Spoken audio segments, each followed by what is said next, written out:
죽이고 다 계속해서 그래요. 오늘 본문도 그렇지만은 유대 종교 지도자들은 예수님의 가르침에 항상 꼬투리를 잡고 거부하는 마음을 가지고 있었어요.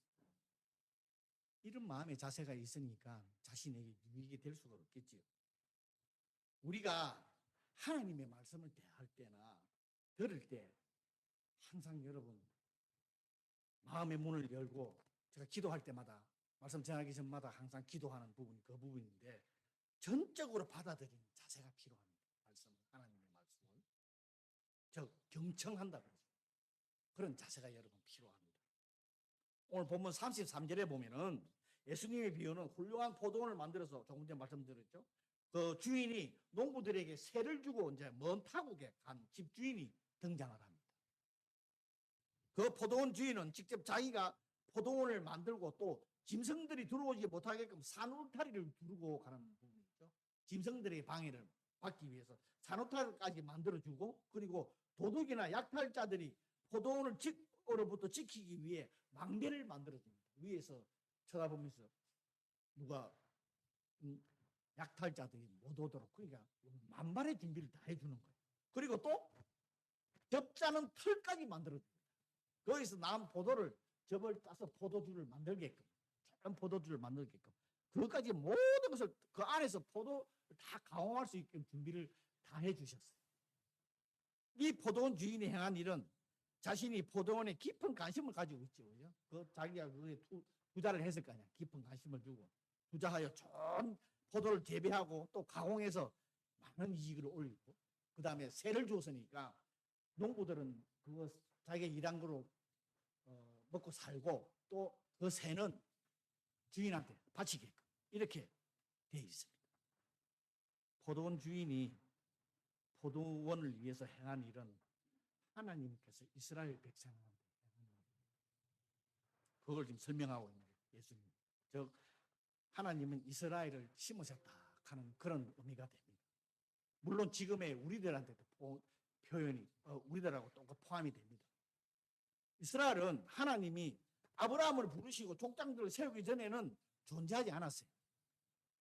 그런데 하나님께서 이스라엘을 세웠을 뿐만 아니라 아브라함을 부르시고 세웠을 뿐만 아니라 울타리로 대표하는, 오늘 울타리로 대표하는 모세의 율법과 그 다음에 망대로 상징하는 선지자들을 통해서 이스라엘에게 지켜주시고 보호해 주시고 하나님 뜻이 계속 사랑해 주셨다 하는 것을 지금 우리들이 알 수가 있습니다.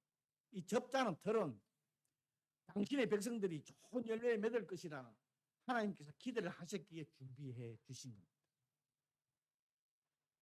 그리고 농부들은 하나님의 백성을 돌보는 책임을 지는 유대 종교 지도자라고도 말할 수 있겠지만은 이스라엘 백성과 지금의 우리들입니다.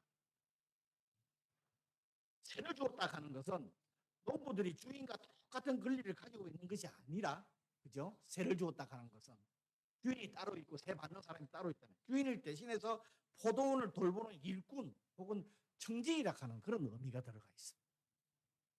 즉, 이 비유를 말씀을 정리해 보면은 자기 백성에 대한 하나님의 지극한 배려와 사랑을 나타내 줍니다. 모든 것을 다 준비해 줬고, 그래서 그냥 일만 하면 돼. 하나님은 자기 백성을 지극히 사랑하는 거, 우리들이 행복하기를 원하는, 행복하고 기쁘고 즐겁게 살아가기를 하나님은 원하시는 거예요.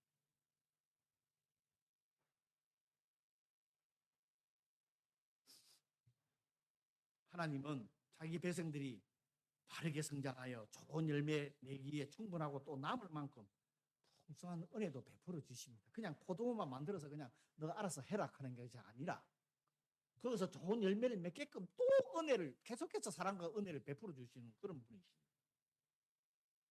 그러므로 성도는 주인과의 약속한 의무를 충실히 수행해서 좋은 열매를 맺는 데 힘써야 되는 것이죠. 그리고 우리에게는 하나님께서 우리들한테 맡겨주신 달란트가 있어요. 각자입니다. 우리가 가진 일체의 것은 내 것이 아닙니다. 그죠? 항상 우리 말 잘 알고 있습니다. 하나님이 것이니까 우리는 다만 이를 관리하는 청지기들입니다. 그러므로 우리는 모든 일에 최선을 다하되 자신의 뜻대로나 자신의 영광을 위해서가 아니라 하나님 뜻과 하나님의 영광을 위해서 최선을 다해야 합니다. 그리고 오늘 보면 34절 보면 이런 말씀입니다. 우리들이 하나님께 대해 반드시 지켜야 할 의무가 있다는 것을 34절부터의 교훈이 우리들이 하나님 앞에서 지켜야 할 교훈, 이스라엘 백성들이 하나님께 지켜야 할 것, 그것을 지금 교훈해 주고 있습니다. 열매 거둘 때가 가까움에, 즉 추수할 때가 오면은 집주인이 그 소작료를, 즉 세를 받기 위해서 자기 종들을 농부들에게 보낸 사실이 기록되어 있습니다. 하나님은 당신의 백성들에게 의와 신실한 열매를 받기를 기대하십니다.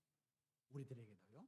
그런데 농부들은 주인이 포도원에게 이익을 얻을 수 있도록 베풀어 준 그 은혜에 감사하고 최선을 다해서 노력을 해야 하는데 그 주인의 뜻에 만족하지 못하고 그들을 탐욕으로 인해서 그 모든 포도원과 수익을 모두 그것을 다 갖기를 원합니다. 그래서 35절부터 보면 주인을 세례받기 위해서 보낸 종들을 선지자들이라고 그럴까요? 그들을 하나는 때리고 하나는 죽이고 하나는 돌로 쳤습니다. 다 죽였다는 거예요. 그래서 주인이 또 다른, 여기에 또 하나님의 사랑이, 한번 우리 같으면은 내가 주인의 누구를 세를 줘서 맺겠는데 그거를 체 받으려고 종을 보냈는데 종을 다 죽이면 가만히 있겠어요? 근데 하나님 또 참으시고 또 많은 사람들을, 또 선지자들을 또 보냅니다. 그런데 또 그들한테도 또 그렇게 합니다. 그래서 포도원 주인이 훗날에는 그래도 이제 자기 아들을 보냅니다. 쉽게 말해서 예수님을 보내셨다는 거예요. 왜? 예수님은 주인의 하나님의 아들의 근세가 있는데, 근세가 있으니까 이들이 그렇게 못하겠지 하고 보냈는데도 결국에는 예수님도 그들이 죽이고 말았죠. 포도원 주인이신 하나님은 당신의 백성이 당신을 거절했을 때도 그들을 계속해서 사랑하시는 거 오늘 말씀 보면 볼 수가 있습니다. 당신의 백성들을 해결시키기 위해서 처음 보낸 당신의 종을 죽였지만 그래도 계속해서 또 종들을 보내셨어요. 계속해서. 즉 하나님의 백성들은 하나님의 종들을 존경하지 않는 것이 아니라 하나님을 존경하지, 하나님을 인정하지 않는 거예요. 그럼에도 불구하고 오래 참으시는 하나님은 당신의 백성들을 계속해서 사랑하셨습니다. 그래서 당신의 아들까지 보내셨는데 그 아들마저도 죽이고 말았죠. 그들의 악독이 38절에 기록되어 있습니다. 이는 상속자니 죽이고 그의 유산을 차지합니다. 참 처음하고 나중하고의 이 차이가, 엄청난 비교 차이가 나죠. 힘들고 어려운 가운데 먹고 살기 위해 준비해주면 거기에 대한 감사와 마음이 있어야 되는데 나중에는 그것을 다 차지하려고. 이런 악독한 백성들은 포도원의 주인이신 하나님께서 오실 때에 그들을 어떻게 하겠느냐 질문을 합니다.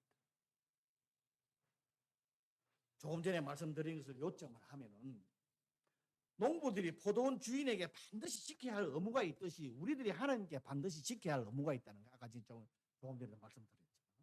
포도원 주인은 자신이 좋은 포도를 만들어 놓고 농부들에게 세를 주는 것은 계약을 맺었으므로 주인은 정당한 자신의 몫을 찾고자 하는 것은 당연한 거죠.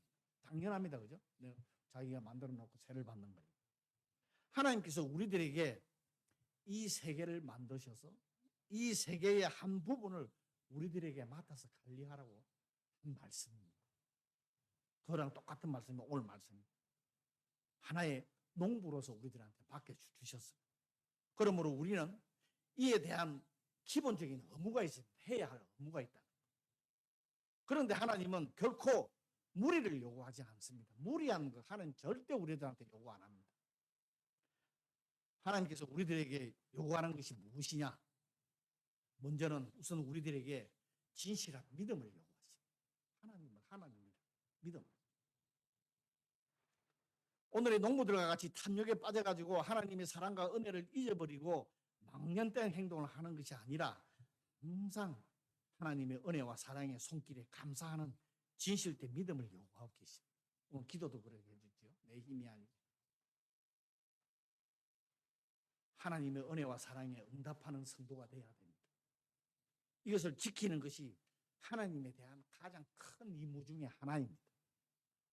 그리고 두 번째는 우리는 우리의 믿음의 거룩한 열매를 하나님께 드려야 한다는 것입니다.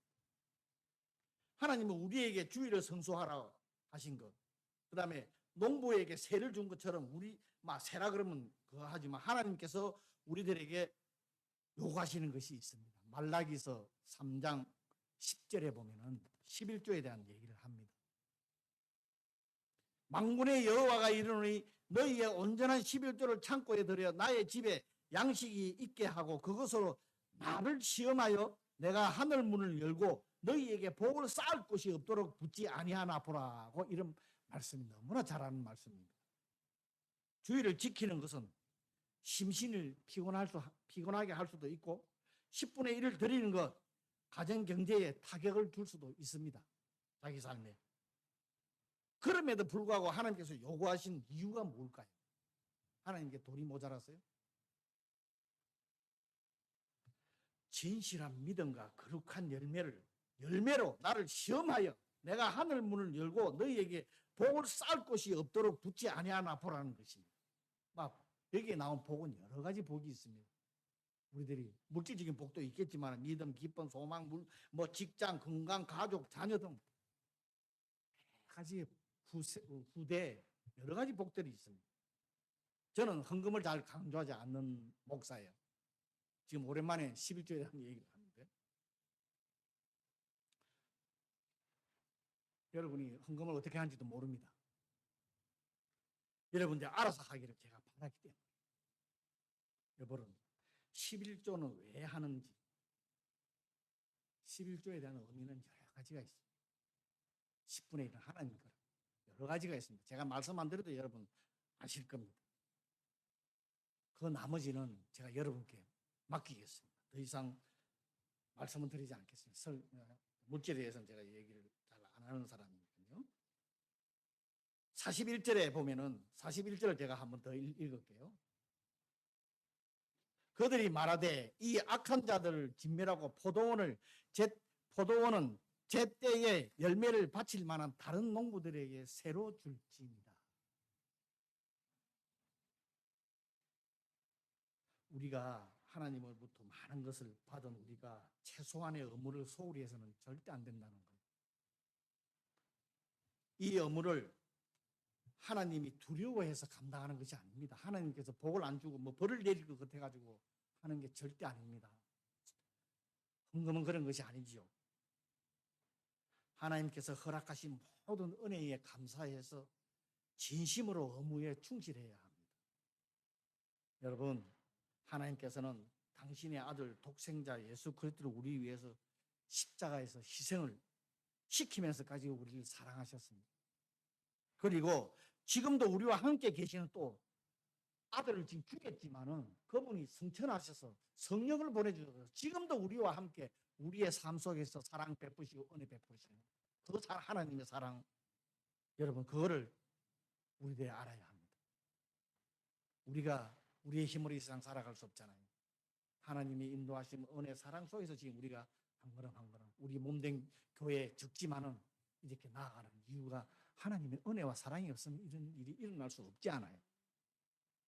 그리고 우리 교회가 큰 소망 가지고 지금 여러분 눈에 우리 눈에 조그맣게 보이지만은 하나님은 그거 상관하시지 않습니다. 하나님 앞에 우리가 온전한 믿음, 온전한 신앙 가지고 있으면 그분을 나의 하나님으로만 여긴다면은 교회 부흥 하나님 손에 있습니다. 다. 이 하나님의 놀라운 사랑을 아신다면은 하나님에 대한 최소한의 의무를 충실히 감당하는 저와 여러분이 되었으면 좋겠습니다. 아멘. 오늘 말씀 생각하면서 잠시 기도하는 시간 갖도록 하겠습니다.